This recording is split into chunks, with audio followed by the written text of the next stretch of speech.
Welcome to the David and the Bear podcast. Let's have a good time. Yes, sir. Welcome back, everybody, to the another episode of the David and the Bear podcast. I'm here with another very special guest of mine. Her name is Laina Weldon, and she is the event coordinator, manager, something like that at the Orion Amphitheater. She pretty much takes care of like all of our community events in that regard. Everything that's community based, it has her name and signature on it. She's a wife. I'm not sure. I don't think she's a mother yet. Yet. Yeah. She is a daughter. Um, she's a sister to some. I am a She's a sister sister to one. to one. Um, I think I covered all my bases, but yeah, without further ado, Laina. Aw, that was beautiful and well captured. I am very much the event coordinator slash everything question mark. I'm the Jane of all trades. You know what's so crazy? So I'm watching this show called Mr. and Miss Smith, and I'm not sure if you watched that yet on I feel Amazon Prime. like I did watch it. I started watching a few episodes. Yeah. Yeah, it's a wild show, but nonetheless, let's get back on topic. Okay. I guess where do you want to start? Do you want to start on a high note and then go downhill, or do you want to start at the bottom of the hill and go up? I mean, I love a roller coaster. Like wherever you want to start, I'm here for it. I guess we can start at the bottom then, roller coasters. What's one of Okay. your biggest challenges in life? Um, I feel like, I've lived a very blessed, privileged life. Hmm. But the thing that keeps coming up for me is truly knowing my purpose and Mm, like who I am. Like I feel like that sounds like silly because I'm too old to not know those things, but it's something that's just like always been recurring in my life is like what am I here for and mm. how can I help, you know? So, I think that's my biggest challenge. It's my biggest push in life. Yeah. I guess digging back into that the quote unquote privileged life, what did that encompass, and like how do you feel like that's like shifted your mindset either in a positive way or a negative way? Yeah. Well, I grew up in a really, supportive family. I grew up on my grandparents' dairy farm. Mm, My childhood was pretty magical. I had, my grandparents lived right down the hill. My aunt lived right down the other hill. mm, My cousins and second cousins all lived within a mile of me.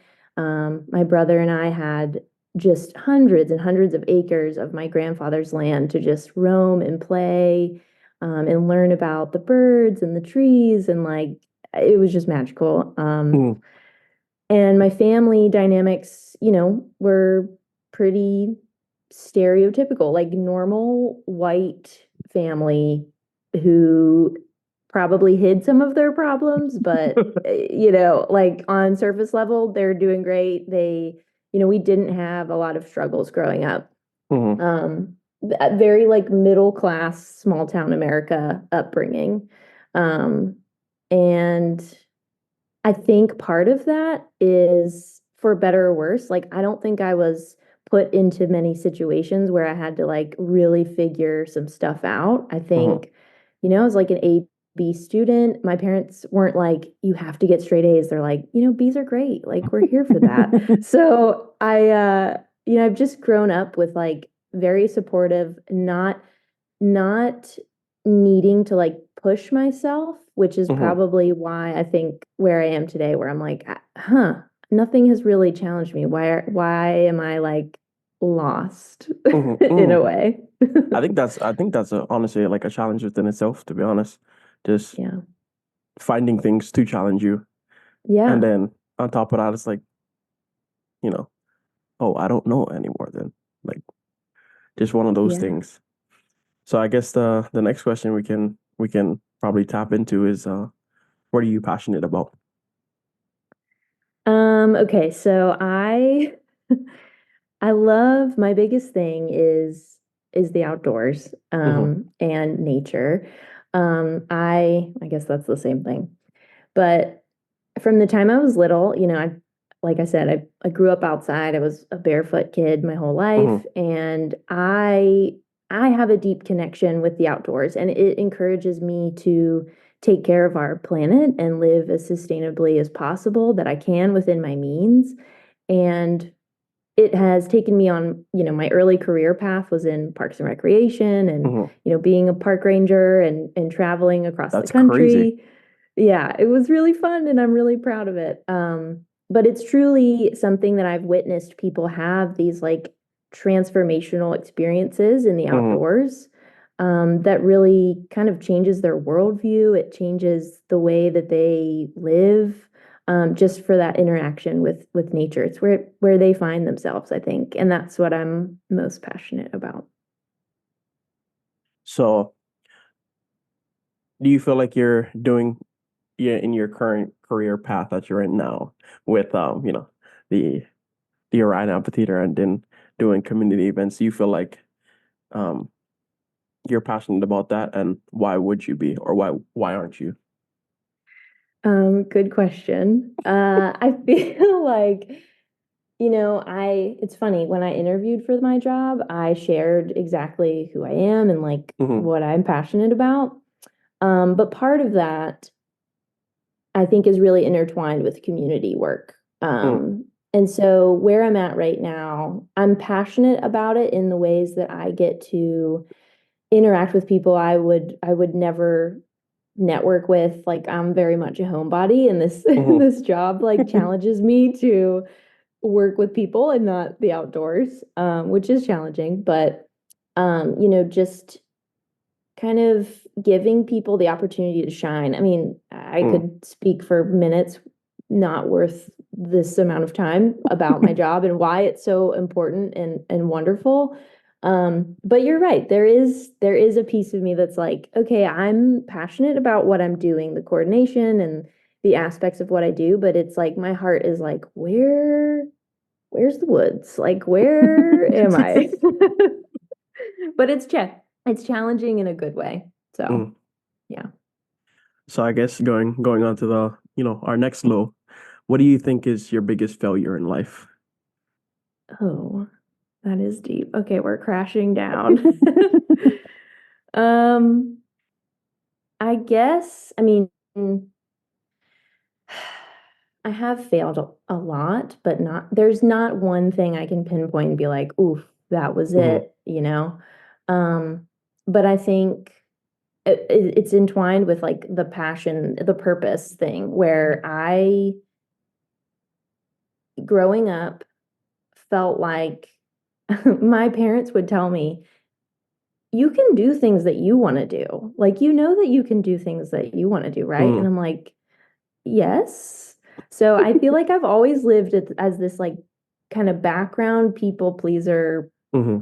person who probably didn't get to like fully understand or explore who they were and like what they love and like who cares what people think. Like I think those things have held me back so much in my life, and now as I'm like getting older and like wanting to start my own family, I'm like I got to figure that out so that I can Mm-hmm. encourage my kids to like know themselves and be okay with themselves and figure out what they love and why they're here.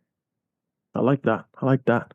So flipping that on its head, what's the most important lesson that you've learned so far in your life? I feel like these are all related, but it's good. Truly, out of everything, I am the only person that will hold me back in life. Like, Mm, again, I come from a supportive family. I am, I am financially stable. I have a mm-hmm. wonderful husband. Like, if there's something that I'm aching for, or I'm like, why am I not there? It's me. I'm the one who's like afraid to take a step or is not devoting that time to make something happen. I feel like So, that's all of us, to be honest. Like yeah. we're we're we're either our worst enemy or our biggest hype man. So to be Yeah, honest, it's true. So if you could look back to when you were younger and where you're at now, do you feel like you've truly embraced and accepted who you are at your core? Yeah, I think it's a work in progress. Mm-hmm. It's funny you say that because I recently went on a women's retreat with my Mm-hmm. mom and my aunt, which was like, that's scary because there's a lot of like, you're processing like your inner child work and grief and a lot of that stuff. So it's funny that you say that because there was a vision um, workshop that we did about like picturing your younger self and Mm-hmm. picturing your older self and what would you tell her, Mm-hmm. and you're like here in the middle between it all. It was really beautiful. And I would say my younger self, again, like I wasn't bullied a ton, but I was very fearful of judgment and perception Mm-hmm. of others, and that's carried with me till today. Like I'm still acting in ways that I'm like, this is just so I'm not perceived a certain way Mm-hmm. or whatever. So it's a work in progress. We're getting there. I'm doing the work. Yeah. But I do love myself and yeah, I'm proud to be who I am ultimately. I guess flipping back. So I guess we kind of tapped in on the next question that gonna ask. Like we tapped in with that about your passion being about passionate about the outdoors. What about the outdoors gives your life meaning? Ugh. Um, all of it. I feel like so I grew up in a Christian family. Mm-hmm. Um, and I wouldn't say that I mean, I still pray, but Mm-hmm. I would say I'm more spiritual now. I think Mm-hmm. I kind of have a different view on things, but it is where I've always felt that presence, that like that God, that creator presence when I'm in nature. Like that moment where you're sitting or standing in a forest of trees towering over you and you're like, "Oh, I am so tiny. I'm just a tiny little thing on this giant rock that's spinning around in the universe and it's beautiful. And I think it gives you that, I lived out west where like there's legitimate danger in the woods. Mm-hmm. Like there's moose around the corner, there's mountain lion scat. That You got putting some that fear, bears. yeah, some real bears. Putting that fear in you of like, I'm not always at the top of the food chain. Like Mm-hmm. there's other things that could harm me. Like Mother Nature is brutal and Mm-hmm. beautiful and it makes you feel like a human when you're in it. An I like animal, that. I guess. So flipping back from a what to a who inspires you the most? Oh, that's a good question. And then Um, the second part to that question is what qualities do they possess that inspire you?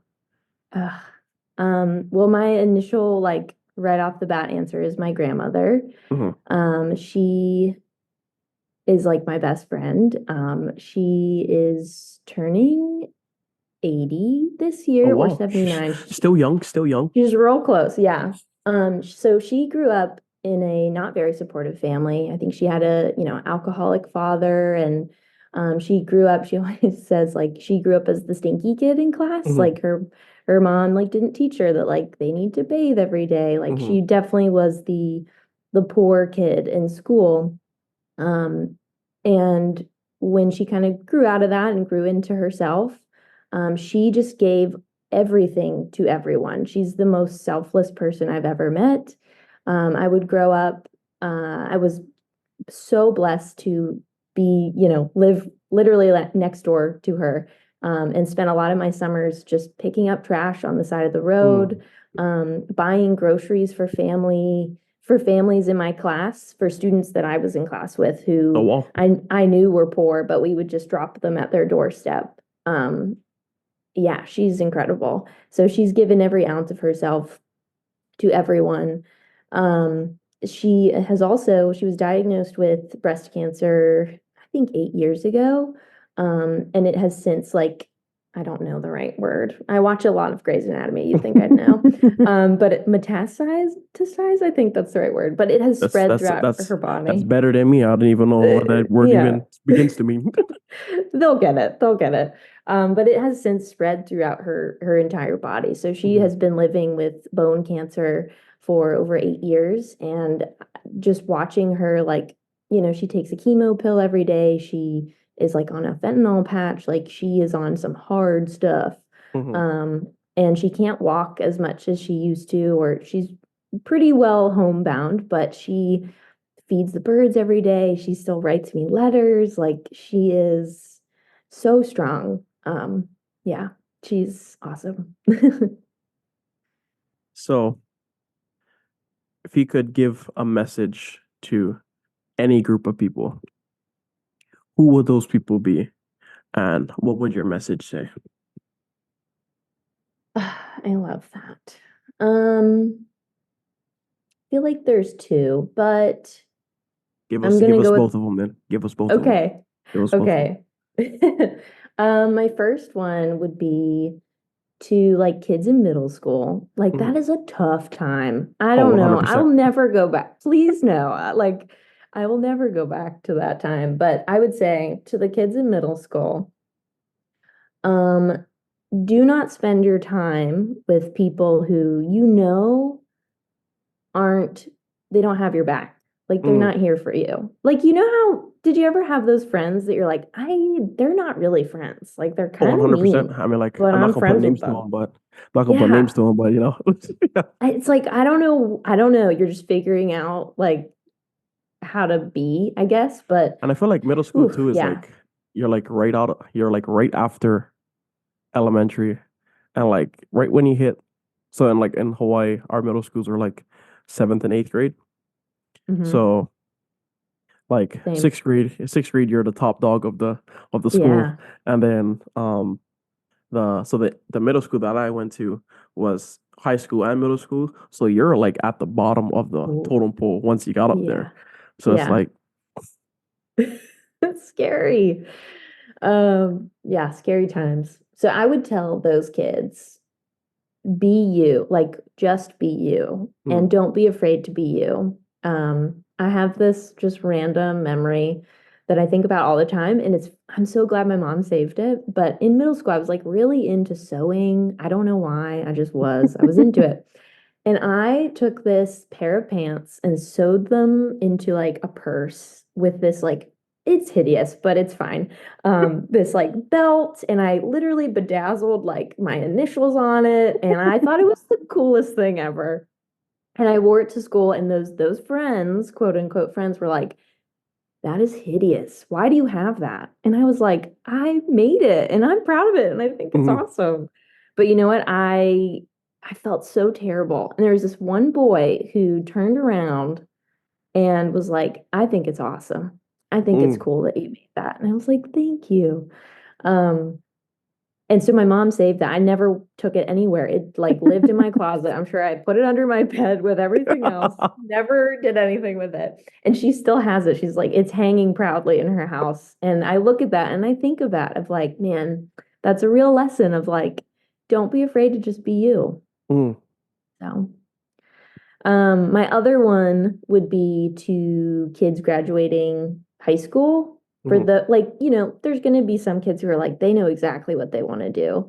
But if you're like me and you're like, I don't really know, like, I don't feel pulled to a certain trade mhm, or entrepreneurship or going to school, take the gap year, just do it. Like, there's so many cool programs that you can get into, which I did a few in my 20s after I graduated college, mhm. where you can live, you can make a few bucks an hour, but they pay for your meals and your housing, and you're like saving money, but doing some really fun things and just meeting other people from all over the world. Do That's it. fair. So the next two questions I typically ask everybody, what's your theme song and why? Oh, okay. I have a good one. Um, well, this is not my, if I was a baseball player, I would not play this.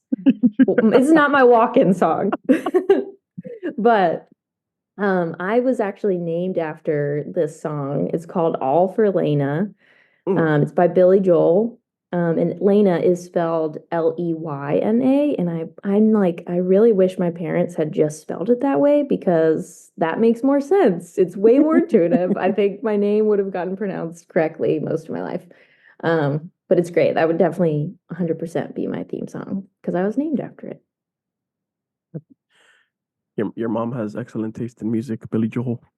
The funny thing is, she is a huge Prince fan. Like, I'm not sure why I wasn't named after a Prince song. I'm sure there gotta be some names in there she could have Your pulled from. your mom's probably like, I don't wanna name her after those songs. I think. Yeah. She's like, this, I don't want her to have to explain that. Billy Joel might be a little more appropriate. I don't know. Rest in peace. I love Prince too. So the final question before I open up the floor and then ask my closing question is think back to a time that you felt transformed. How did you change and why? Dang, was this on the It list? was on the list. Oh, okay. Um, oh, okay. Well, it's funny. I like actually answered all of your questions and now they're just flowing. This is good. So I have a distinct moment in time where I feel like I chose me Mm. over society, you could say, at the time. Ooh. Watch out, guys. Watch Um, out. She's coming. yeah, look out. So I was at the time working as a park ranger in New Mexico.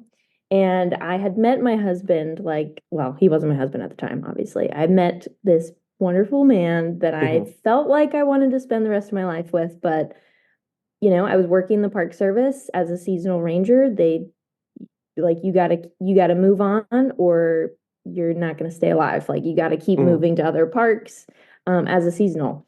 So I was like, okay, I got a job in California. At the time, we were kind of doing distance. He was living in Fort Collins. I was in New Mexico. We were like 7 hours apart.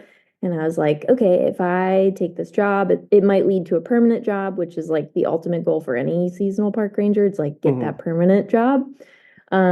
So it was good prospects. I got in the car, packed up all of my things. My mom and I went on this amazing road trip from Santa Fe, New Mexico, through Las Vegas. Well, we went to the Grand Canyon, through Las Vegas, all the way up California to this like little podunk town that I was supposed to work at like a Forest Service office position for like no money at all. But it's like, Hmm. hey, it's a government job and it might be permanent someday. And I remember we got out of the car and I was like, I don't want to do this. I already know I don't want to do this. And I'm pretty sure I had like signed the agreements and everything, but I just felt in my gut like this is not the right decision to make right Hmm. now. So we walked around and we prayed about it and, checked out the like one store that was in town. And finally we go to meet my like potential boss and I shake his hand and he's like, "All right, here's the housing that you get for, it's included housing." Hmm. There's like no water, but it's Oh, like lovely. I know, it was like awesome. There was like no water. It was basically a dry cabin. Um, and I was like, okay, thanks. And he leaves. He like pulls out of the driveway to like let me get settled. And I look at my mom and I'm like, we're leaving. We're packing up the car. We're going. And she's like, what? And I'm like, I'm not doing it. Like Hmm. I can't do this anymore. I am chasing jobs that like Hmm. they're not the ones that I really want. I know what I want, and it's that boy that I left in Fort Collins who, like, we're probably gonna get married someday. I think I want to pursue that. Like, Hmm. I want to build a life with that person. So we literally like floored it out of there and drove to Lake Tahoe and like debriefed, had some beers by the lake. It was fantastic. But anyways, that was like my moment of like I choose me. I Hmm. choose instability at the time because I was like I'm Hmm. not taking this job. I have no idea, but I knew that Tim and I loved each other, that like things were going to work out. Um and yeah, that was wonderful moment of like radical decision making.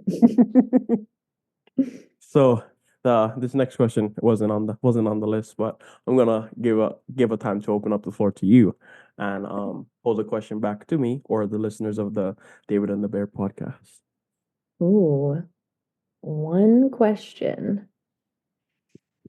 Well, I have pre-listened to like all of these episodes, which are amazing. So I'm like, what questions haven't you been asked at this point?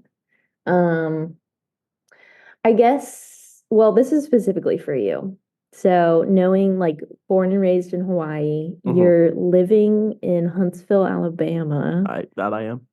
Sorry if you're not sharing that location with people. You can cut this if you No, don't no, no, want them no. to find you. Um, yeah, how is that? Like, are you missing the island? Like, I can only imagine just yeah, I can only imagine how you feel being in I such mean, a like, different area.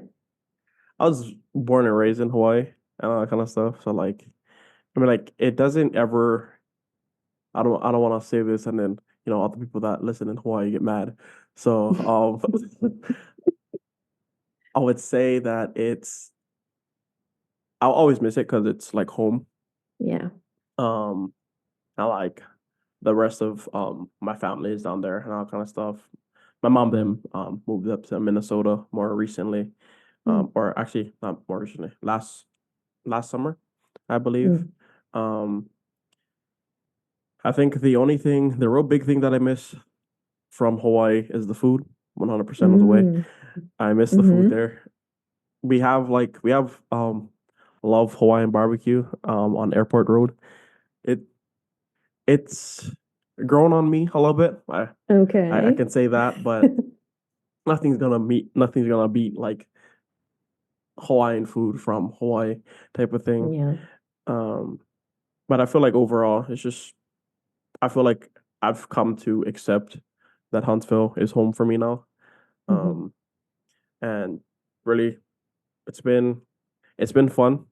Just getting used to this weird weather pattern is what I'm kind of trying to Yeah. get accustomed to because like we have a tornado warning here, then a tornado warning there, then Yeah. it's sunshine and rainbows, and then it turns around and it's just downright pouring, and I'm like, Yeah. hello, make up your mind, please. But Yeah. I think that's probably the biggest thing, that just getting accustomed to the weather and then just the food, honestly. Yeah. Um, and with that, our 10-minute timer has hit us, Oh saying we need no. to hurry up. But we're good though. So the closing question: what's one piece of advice you can share with the listeners of the David and the Bear podcast? I feel like I feel like there's such pressure to um not tap into your feeling. Like don't make decisions with your heart. Make them Mm. with your head, you know? And I think that goes a long way, but I think you just get to a point where you're like when you know about some Mm-hmm. things. Um trust your intuition on Mm. those things. Like I said, I mean all of these questions I feel like they all tie into each other, but it's Mm-hmm. just that message of like, be you. Don't be afraid to be you. Don't be afraid to ask those like scary questions about yourself that maybe you haven't figured out yet. That you're like, oh, this is something. It's like, I got an itch and I got to scratch it. Like, Mm. don't be afraid to just fully invest in doing your work because it's only going to flow into everything you do and touch and expose yourself to in life. So, I and it like that. might sound really selfish, Mm-hmm. but it's kind of like that airplane thing where like you got to put your mask on Yeah, before you first. put Yeah, someone else's on. Yeah, do that and you will be well. I like that. Well, this brings us to the end of the episode for Miss Laina Weldon. Um, she's like I said, she's a great person. If y'all are in the Huntsville area, 10 out of 10. And yeah, I've gone to the Orion or for a community event. You have seen Lena's handiwork in motion. But yeah, she does have social media. So if y'all wanna drop a follow on her page. I think she'll accept y'all, but if she doesn't, then don't get too hard feelings No about hard it. feelings. No hard No hard feelings. feelings. Um, she's like I said, she's an amazing person. She's hardworking individual, and yeah, we can't complain. Glad to have Can't her on the complain. can't complain. Glad to have her on the podcast. And with that, if y'all are sitting next to somebody listening to the podcast, be sure to tell them that you love them. And thank you for listening to the David and the Bear podcast. Thank you for listening to the David and the Bear podcast, where every story ends in victory. Yes, sir.